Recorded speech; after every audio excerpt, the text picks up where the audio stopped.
ಅದಕ್ಕೆ ನಮ್ಮ ಗ್ಯಾರಂಟೀಸ್ಗಳಿಗೆ ಟೀಕೆ ಮಾಡ್ತಾ ಇದ್ದಾರೆ ಅಂತ. ಗ್ಯಾರಂಟೀಸ್ ಕೊಟ್ಟ ನಂತರ ಟೀಕೆ ಮಾಡೋದು ಒಂದು ಕಡೆ ಆದರೆ, ಇನ್ನೊಂದು ಕಡೆ 2014 ತುಂಬ ಒಂದು ಆಶ್ವಾಸನೆ ಕೊಟ್ಟು ನಮ್ಮ BJP ಅಧಿಕಾರಕ್ಕೆ ಬಂತು.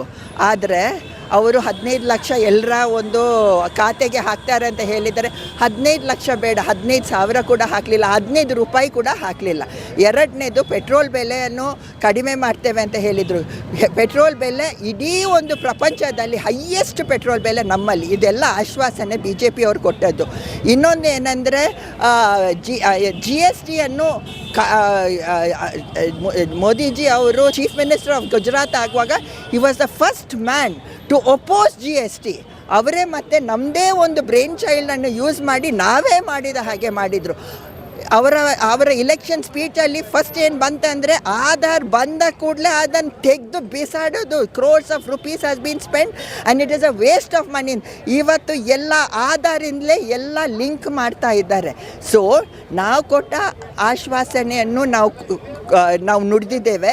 ಅವ್ರು ಕೊಟ್ಟ ಆಶ್ವಾಸನೆ ನೀವು ಕೂಡ ಯಾರೂ ಟೀಕೆ ಮಾಡಲ್ಲ, ಕೊಡದಿದ್ದರೂ ಟೀಕೆ ಮಾಡಲ್ಲ. ನಾವು ಕೊಟ್ಟು ನೀವು ಟೀಕೆ ಜನರು ಟೀಕೆ ಮಾಡ್ತಾರೆ ಅಂದರೆ ಅದು ತುಂಬ ನೋವಾಗುವ ಒಂದು ಪರಿಸ್ಥಿತಿ ಅಂತ ಹೇಳಲಿಕ್ಕೆ ಬಯಸ್ತೇನೆ. ಯಾಕೆಂದರೆ ಬಡ ಜನರಿಗೆ ನಮ್ಮದು ಕಾಂಗ್ರೆಸ್ಸಿನ ದೇಹವಾಕ್ಯ ಇದೆ. ಇಂದಿರಾ ಗಾಂಧಿಯ ಟೈಮಿಂದ ಗರೀಬಿ ಹಠಾವೋ ಅಂತ ಕೃಷ್ಣ ಬೈರೇಗೌಡರು ಯಾವಾಗಲೂ ಹೇಳ್ತಾ ಇರ್ತಾರೆ. ದ ಹೈಯೆಸ್ಟ್ ಈ ಸಲ ಲಾಭ ಆದದ್ದು ಒಂದು 9.5 ವರ್ಷ ಅಲ್ಲ 10 ವರ್ಷ ತನಕ ಆಗಿದ್ದು ಎಲ್ಲ ಕಾರ್ಪೊರೇಟ್ಸಿಗೆ ಮಾತ್ರ. ಲಕ್ಷಾಂತರ ರೂಪಾಯಿ ಸಾಲ ಮನ್ನಾ ಮಾಡಿದ್ದಾರೆ. ನಾವೊಂದು 5,000 ರೂಪಾಯಿ ಬಡ ಜನರ ಮನೆಗೆ ಕೊಡುವಾಗ ಇವರಿಗೆ ಹೊಟ್ಟೆ ನೋವಾಗುತ್ತೆ, ಅದಕ್ಕೆ ಟೀಕೆ ಮಾಡ್ತಾರೆ.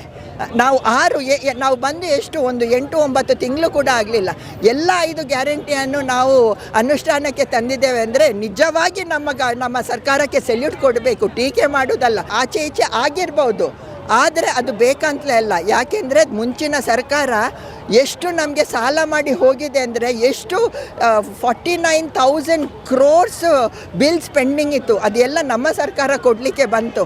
ಅದಕ್ಕೆ ನಮಗೆ ಸ್ವಲ್ಪ ಗ್ಯಾರಂಟೀಸ್ ಕೊಡುವಾಗ ಸ್ವಲ್ಪ ಆಚೆ ಈಚೆ ಆಗಿರ್ಬೋದು, ಆದರೆ ಅದನ್ನು ಎಲ್ಲ ಅಷ್ಟು ಒಂದು ಡಿಸಿಪ್ಲಿನ್ಡಾಗಿ ನಾವು ಅದನ್ನು ಮಾಡ್ತಾ ಇದ್ದೇವೆ ಅಂತ ಹೇಳಲಿಕ್ಕೆ ನಾನು ಇಚ್ಛಿಸ್ತೇನೆ.